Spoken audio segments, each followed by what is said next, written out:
Hello, people. This is Mr. Kaushik, and today I'm going to share my own personal experience, insights from my own personal experience. कि भाई how I managed to got 90% in class 10th and 90% in class 12th term 2.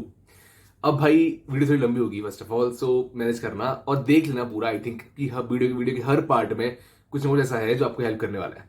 Now I know ये वो time चल रहा है जबकि एकदम tension होती है, मन में स्ट्रेस होता है कि भाई यार इतना प्रिपेयर कर लिया बट क्या करें, अब कैसे करें, क्या होगा. चलो पहले उसके बारे में बात कर लेते हैं. तो to be honest, when I was talking to different people on our Telegram group. हाँ, अगर तुम लोग टेलीग्राम ग्रुप ज्वाइन नहीं किया अब तक तो ज्वाइन कर लो. मस्त कम्युनिटी है. हम लोग डेली डाउट सॉल्विंग कॉल्स करते हैं, वहाँ पे क्विज़ेस कराते हैं. लिंक तो डिस्क्रिप्शन में, पिन कमेंट्स. अब बात करते हैं मुद्दे की. तो भाई जब मैं बात करता हूँ उन लोगों से डेली क्विज कॉल्स वगैरह पे, अपने स्ट्रेस शेयर करते हैं कि भैया ये दिक्कत आ रहा है, ये दिक्कत आ रहा है. सो I remember my time of board exam, ki how I experienced when I was in 10th and when I was in 12th before my board exams or while giving my board exams. और अब जब मैं अपने पास को देखता हूँ तो अब एक ऐसे 3 कंक्लूजन बिल्डअप हुए मेरे सामने जो मैं ऐसा आपके सामने पुट कर रहा हूँ. तो first thing is that it is very normal to be stressed. It is very normal to make mistakes at this point of time.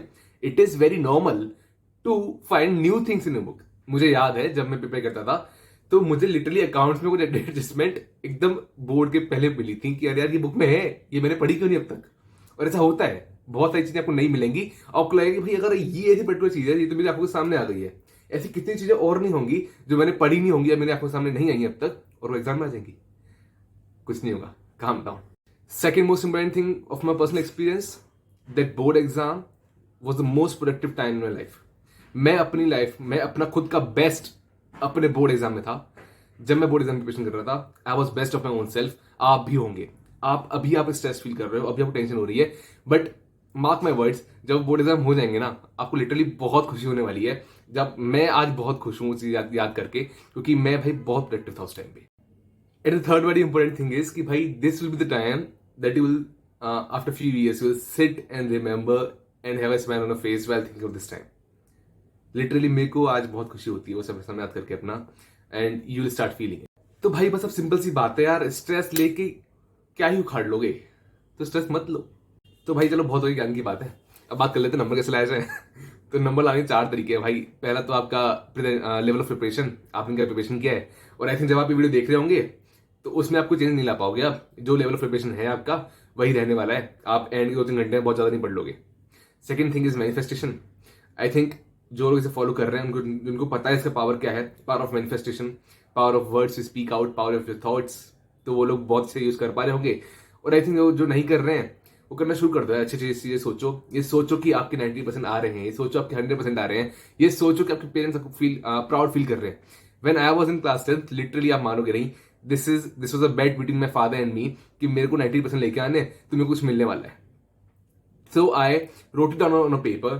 Thank God I got 90%. Thank God my teachers are proud of me. Thank God I am in district toppers. Thank God my father is proud of me and he is showing off in his colleagues and friends that yes, my son got 90%. And believe me or not, I got exactly 90% in my class 10 boards.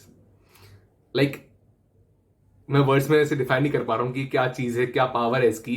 But अगर ये सही तरीके से use हुआ, अगर ये सही तरीके से यूज कर पा रहे हो आप, हालांकि हर बार नहीं करते हैं यूज हम लोग, नहीं हो पाता है हमसे, क्योंकि वो सबकॉन्शियस माइंड तक बात पहुंचाना, बीच में कॉन्शियस माइंड आता है, वो नहीं पहुंचा पाता है. बट यार ट्राई इट. थर्ड वाली important thing is your mental state. Mental state before the exam, mental state while giving the exam, mental state after the exam. अब भाई बिफोर आफ्टर आपका मैनिफेस्टेशन में डिपेंड करेगा कि आप कितना अच्छा मैनिफेस्ट करते हो. But while being in the exam you should be like fixed cost. Fixed cost का ग्राफ होना चाहिए आपको कि एक्सटर्नल किसी भी चीज का शॉर्ट रन में तो 3 घंटे में कुछ असर ना पड़े. आप जैसे हैं काम कंपोस्ट वैसे ही रहें उन 3 घंटे में, ये बहुत जरूरी है. ना fourth very important thing is your presentation. 95% आप लेके मार्क्स लेके आ जाओगे अपने लेवल ऑफ प्रिपरेशन से, बट 95% से ऊपर जाना है तो ये चारों फैक्टर्स आपके लिए काम करना चाहिए. Presentation, mental state, your manifestation power and your preparation level, ये चारों जब काम करेंगे तब आप 95% से ऊपर बढ़ोगे. अब भाई वीडियो का सबसे इंपॉर्टेंट पार्ट है वीडियो का, क्योंकि यहां बताने वाला हूं मैं एक शॉर्ट टिप्स कि भाई ये फॉलो कर लो, प्रेजेंटेशन बहुत बेटर हो जाएगी. चाहो तो नोट्स बना लो. First thing is about answer writing. Try to write in points. If you are writing in paragraph, try to follow a flow. एक फ्लो होना चाहिए आंसर में. आपका आउटलाइन, देन आपका कंटेंट, देन ए कंक्लूजन. ये flow हर question में follow होना चाहिए. Write at least to the limits. अगर वर्ड लिमिट 40 वर्ड्स की है तो 40 वर्ड से नीचे बात नहीं होगी। ट्राई टू राइट बोल्ड, मतलब बड़ा बड़ा लिखना, और डिस्टेंट प्रॉपर डिस्टेंस रखना प्रॉपर वर्ड्स के बीच में, यानी गुजरू मुजरू मत कर देना। प्रॉपर पेपर दिया है ना तुमको, फ्री पेपर मिल रहा है ना, या फिर तुमने फीस पे की है ना इस पेपर के लिए, तो यूज करो उसको। क्या घर लेके जाना है क्या? दूर दूर आराम आराम से लिखना है। Try to make pictorial data, pictorial representation of your answer for everything you are writing. आप अगर पॉइंट्स लिख रहे हो तो उसके नीचे एक पिक्टोरियल, अगर अच्छे मार्क्स होल्ड करता है क्वेश्चन तो 8 का है, 10 का है, 5 का है, तो एक नीचे पिक्टोरियल फॉर्मेट में लिख के आओगे, उसे टेबलर फॉर्मेट में। आप कुछ भी समझा रहे हो, आपके ऐसे हेड्स हैं, सब हेड्स हैं, तो उनको आप पिक्टोरियल फॉर्मेट में शो करोगे। बहुत इंपॉर्टेंट है। अब आंसर राइटिंग कैसे करनी समझ में आ गया। अब देखो, जब आप पेपर लिख रहे होगे, this is the top margin, आपको हमेशा फर्स्ट लाइन एम्प्टी छोड़नी है। Keep that in mind is very clear. Margin के नीचे वाली line, first line should be empty. कभी लिखा ना जाता उस पर, उसे एम्प्टी छोड़ना होता है, ये एक राइटिंग एथिक है। और कहां लाइन छोड़नी है? हर आंसर के बाद 2 लाइन छोड़नी है, तब अगले आंसर भरना है। Very clear? हाँ, वेरी क्लियर। अब आप पैराग्राफ्स में लिख रहे हो या फिर आप पॉइंट्स में लिख रहे हो, एक पॉइंट लिखा उसके बाद दूसरा पॉइंट लिख दिया, नहीं, एक पॉइंट लिखो, एक लाइन छोड़ो, एक पॉइंट लिखो, एक पैरा लिखो, एक लाइन छोड़ो, एक पैरा लिखो। कभी भी पैराग्राफ को मार्जिन के पास से शुरू मत करो। मैं ये नहीं बोला बीच से शुरू करो, मगर अगर आप लिख रहे हो कुछ तो वो तकरीबन यहां से शुरू होना चाहिए, मार्जिन से थोड़ा दूर से शुरू होना चाहिए, राइट? ये बहुत इंपॉर्टेंट है। Try not to use hyphens. मान लो आपके वर्ड लिख रहे हो, मान लो हैप्पीनेस, HAPP आ गया एंड में और INESS आगे नीचे। Try not to use that. Happiness को पूरा अगले लाइन में लिखे जाओ। No use of whitener. अगर कुछ गलती कर दी है, single stroke of pen, more than enough. Now this one is a very important thing जो बहुत कम लोग फॉलो करते हैं। मैंने एक तो बताया कि आपको फर्स्ट लाइन एम्प्टी छोड़नी है। सेकंड थिंग, मान लीजिए ये आपका मार्जिन है, ये मार्जिन है आपका, आपको मार्जिन के साइड में एक लाइन खींचनी है around 1/2 centimetre away from margin और may be less than that, but एक लाइन खींचनी है पेंसिल से बहुत लाइट, क्योंकि वो आपको रब करनी है। और आप इस लाइन से अपने फर्स्ट लेटर शुरू करोगे लाइन के, मतलब यहां से लिखना शुरू करोगे आप कभी भी मार्जिन से सटा के नहीं लिखोगे, मार्जिन से थोड़ा दूर, और जो भी लिख रहे हैं वो सब एक स्ट्रेट लाइन में शुरू होना चाहिए। मैं जो भी सेंटेंस लिख रहा हूं वो यहां से शुरू होगा, ऐसे जाएगा, ऐसे जाएगा। आप बिलीव मी और नॉट, ट्राई इट। आप कभी अपने पेपर पे लिखना, आप मार्जिन से साइड से, मार्जिन से थोड़ा दूर एक लाइन खींचना और वहां से लिखना शुरू करना, और जब पूरा पेज भर जाएगा ना, आपको इतना प्यारा लगेगा, वो मार्जिन थोड़ा दूर है, वो एक लाइन दिख रही है साइड में। Now another very important thing, underline everything. ये कभी मत सोचो कि भाई इंग्लिश में अंडरलाइन करना नहीं करना, साइंस में अंडरलाइन करना नहीं करना। अंडरलाइन हर बार करना है, जो भी आप बना के आ रहे हो, जो भी पेपर आप लिख के आ रहे हो, उसमें अंडरलाइन होगा। अगेन, अंडरलाइन करते वक्त ध्यान रखना है, you are making a flow out of that, कि अगर मैं आंसर में से केवल अंडरलाइन वाली चीजें पढ़ूं तो मैं कुछ सेंटेंस फॉर्म कर पाऊं, मतलब मैं कुछ चीजें फॉर्म कर पाऊं। ऐसा कुछ बहुत एब्रप्ट नहीं होना चाहिए कि कहीं कुछ वर्ड अंडरलाइन हो रहा है, फिर मैं बीच में बहुत सारा कुछ कंटेंट छोड़ दे रहा हूं, फिर अंडरलाइन कर रहा हूं, फिर कुछ अंडरलाइन कर रहा हूं।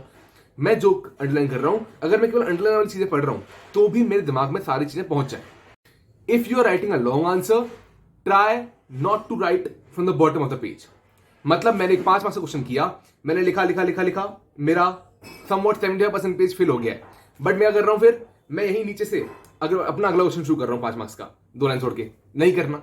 आप नीचे की जगह को छोड़ दो, पेंसिल लो, ऐसे लो, एक लाइन करो और काट दो यहां पे, या फिर खाली छोड़ दो, अब यहां आ जाओ, राइट? या फिर यहां मत काट के लिख दो नेक्स्ट आंसर और नेक्स्ट पेज, या अगले पेज से लिखना शुरू करो। क्योंकि ये 5 नंबर क्वेश्चन ना आपको एक ऐसे प्रेजेंट करना कि भाई कितना प्यारा सुंदर प्रेजेंटेशन नहीं कर दिया इसका। आप नीचे शुरू करोगे ना तो थोड़ा इशू होता है कि मैं यहां पढ़ते पढ़ते आ रहा हूं, फिर मैं अगले पेज में लट के आता रहा हूं। अच्छा ये है कि आप कोई भी बड़ा आंसर लिख रहे हो उसे पेज की स्टार्टिंग से शुरू करो। Now the final thing, try to follow sequence. अभी डाउट आता है बहुत बच्चों का कि भैया क्या पहले वही चीजें करें जो हमें आती हैं? भाई एक चीज पकड़ लो अपनी बस, कि मेरे को मान लो 3 सेक्शन है ABC, ए में 1 to 10 क्वेश्चन है, सेक्शन बी में 11 to 20 क्वेश्चन है, सेक्शन सी में 21 to 25 क्वेश्चन है। मैंने सेक्शन बी पकड़ लिया। सेक्शन बी का क्वेश्चन नंबर 13 मेरे को बेस्ट आता है, हालांकि ऐसा होना नहीं चाहिए, सेक्शन बी में 11 से शुरू करना चाहिए, बट अगर सेक्शन बी में क्वेश्चन नंबर 13 मेरे को बेस्ट आता है, मैं 13 से शुरू करूंगा। 13, 14, 15, 16, 17, 19, 20, 21 के बाद 11, 12 सेक्शन सी पे जाऊंगा, फिर सेक्शन ए पे आऊंगा। मैं कभी ऐसा नहीं करूंगा सेक्शन बी पकड़ लिया, 13 कर लिया, फिर मैं सेक्शन सी के किसी क्वेश्चन में जा रहा हूं, सेक्शन बी के किसी और क्वेश्चन में जा रहा हूं, ए के किसी और क्वेश्चन में जा रहा हूं। नहीं, केवल अपनी एक टॉप प्रायोरिटी रखो कि यहां से शुरू करूंगा और फिर मैं एंड करूंगा एक सिंगल सीक्वेंस में। ट्राई डूइंग दैट, क्योंकि ये बहुत इशू करता है। अकाउंट्स में एक प्रो टिप, आपको जनरल दे रखी होती है एंड में।